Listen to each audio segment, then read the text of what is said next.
They're going to go free now anyway. Definition of irony. Does that? Featuring Martha and the Oh, Dad, this is Bill, and this is Well, I all did too, but that's because her mother was working for the Are you all set? Well, not trying to help. She took care of herself too. Senate will please come to order.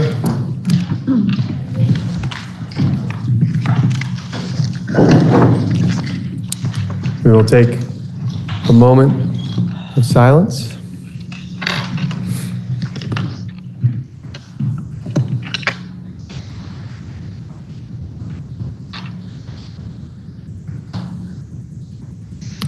Good afternoon. Good afternoon.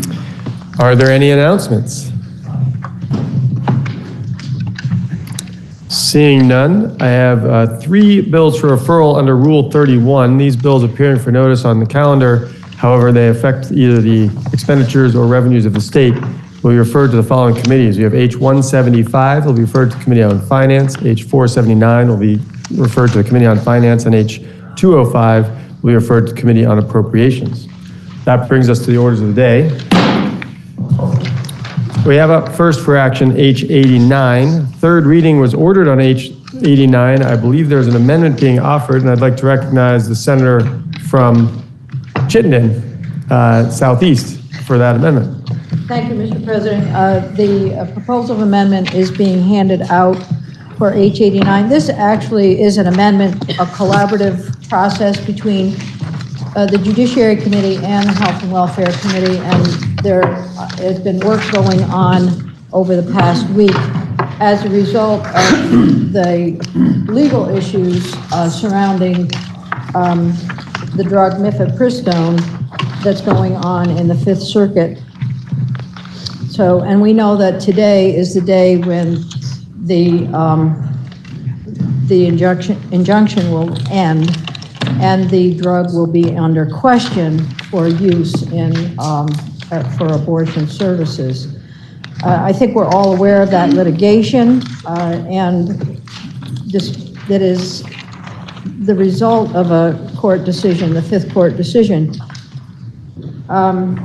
It could drastically curtail abortion access for millions of Americans by rolling back the FDA approval status of the medication called mifepristone. And as this litigation plays out, including the fact that Vermont has joined a case in the district court in Washington state, well, Vermont really feels compelled to take steps to protect access to care through the proposal amendment that we're putting in place. Medication abortion has been safely and effectively used by over 3 million Americans since its approval by the FDA in 2000. Medication abortion now accounts for half of all abortions performed in the United States as well as Vermont. And clinical evidence compiled over 23 years of approved use has shown that mifepristone, misoprostol, I knew I was going to make a mistake. Misoprostol drug combination for abortion is exceedingly safe and effective, with an average success rate of over 95% and a safety record of over 99%. That makes this 2-drug combination safer and more effective than some of the most commonly prescribed drugs and commonly used over-the-counter medications. That is significant. And I'd also like to indicate that these 2 drugs are used for more than abortion services. They're also used for early pregnancy loss in cases of miscarriage, fibroids, postpartum treatment, and have become a standard of care in obstetrics and gynecology. The support that we have in our committee came from our Obstetric and Gynecology Society and others in the medical world. We also heard from the Secretary of State and support from the Office of Professional Regulation, and the Office of the Attorney General. So if you look at the proposal of amendment, you'll see it deals with the definition of reproductive health care services. So on the amendment before you, C1 is currently in H89, and then we've added 3 new statements under reproductive health care services. The first allows for the inclusion of medication that was approved by the U.S. Food and Drug Administration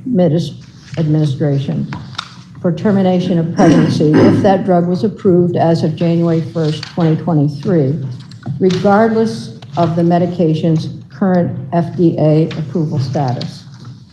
The second new statement is when such medication is procured, ordered, stored, distributed, prescribed, dispensed, or administered, or a combination thereof by a person duly licensed under the laws of the state, as long as the licensee's actions conform to the essential standards of acceptable and prevailing practice for the licensee's profession.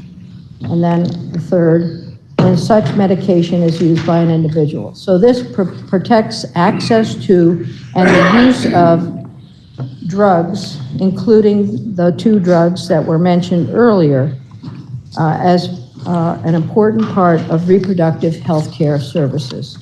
That is the amendment, Mr. President. I speak for the Senate Committee on Health and Welfare, and I believe that Judiciary will have its own comments. Thank you, Mr. President. As was mentioned, this was a collaborative effort between the 2 committees, and I'll be reading a brief report from the Judiciary Committee. As was previously described, the purpose of this amendment is largely due to the recent events that took place in Texas's lower court, which created a prohibition on the usage of mifepristone, which was previously and is currently FDA approved.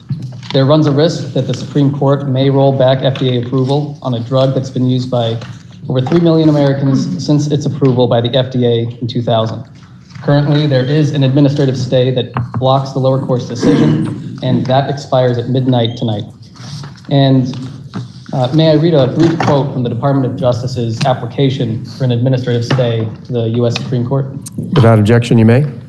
Thank you. Quote, "This application concerns unprecedented lower court orders countermanding the FDA's scientific judgment and unleashing regulatory chaos by suspending the existing FDA-approved conditions of use for mifepristone," end quote, which is located on page 4 of the DOJ's brief sent to the U.S. Supreme Court.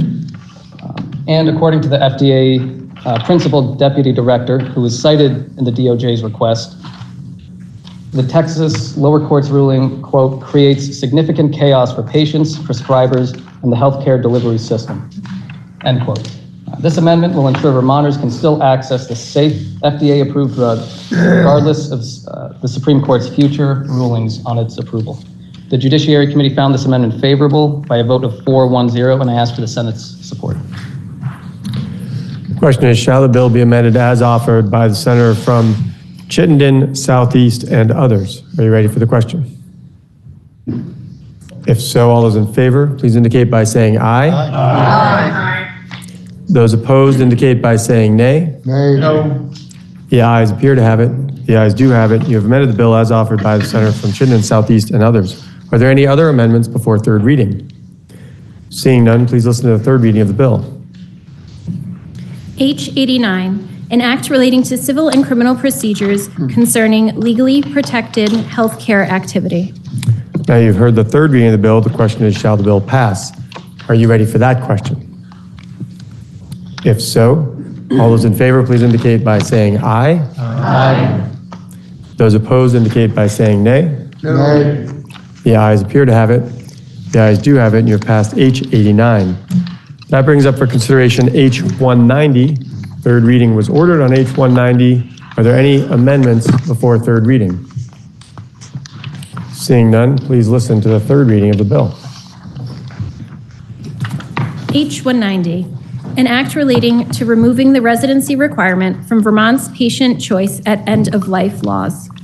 Now you've heard the 3rd reading of the bill, and the question is, shall the bill pass? Are you ready for that question?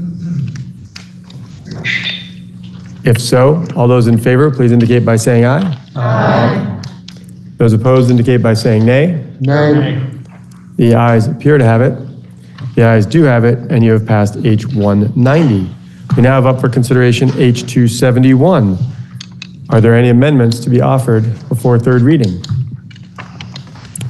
Seeing none, please. Oh, go ahead. Sorry, I thought you were looking for me. Please listen to the third reading of the bill. H271, an act relating to approval of amendments to the charter of the town of Springfield. Now you've heard the third reading of the bill. The question is, shall the bill pass? Are you ready for that question? If so, all those in favor, please indicate by saying aye. Aye. Those opposed indicate by saying nay. The ayes have it, and you have passed H271. We now have a resolution for second reading.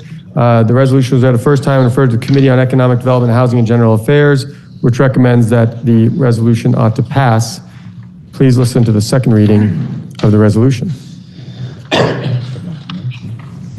SR 10, Senate resolution relating to reaffirming the friendship between Vermont and the Republic of China, Taiwan, and supporting enhanced United States-Taiwan and Vermont-Taiwan bilateral relations. Now you've heard the second reading of the resolution. For the report from the Committee on Economic Development, Housing, and General Affairs, Senator from Washington, Senator Cummings. Thank you, Mr. President.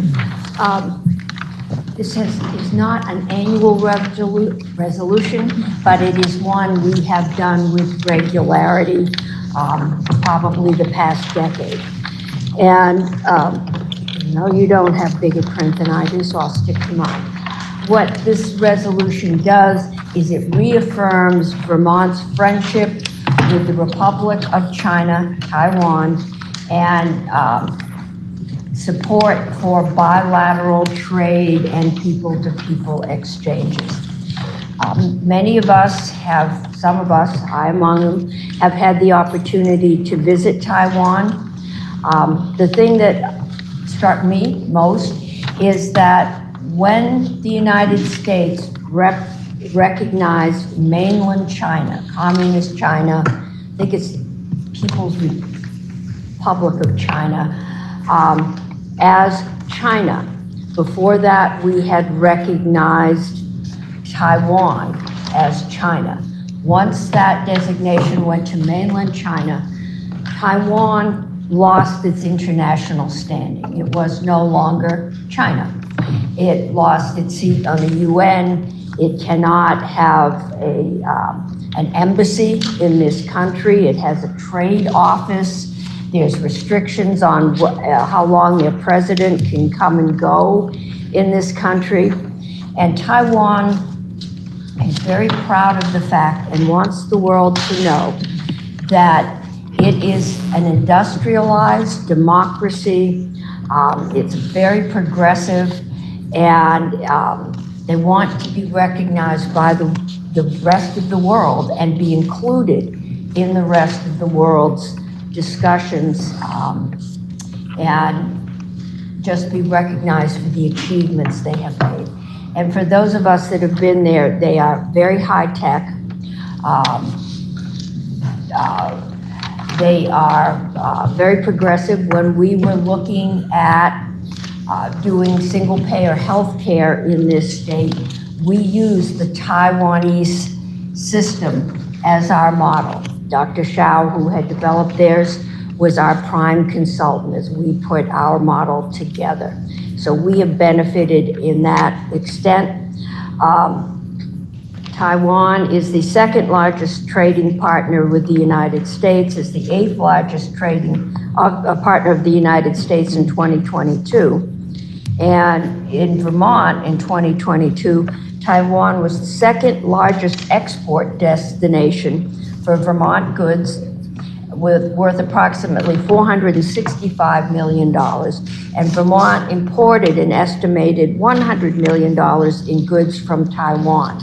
They also have invested in companies. There is a rowing machine company, I believe in Lamoille County, that has benefited from the investments from Taiwan. This resolution merely resolves the friendship, recognizes that they are an important trade partner, that they are a real nation, doesn't make any commitments for the United States for soldiers or armaments. It is purely a bilateral friendship. And the vote in your Economic Development Committee was, I believe, 5-0-0, and we ask this body to concur. The question is, shall the resolution be read a third time? Are you ready for that question?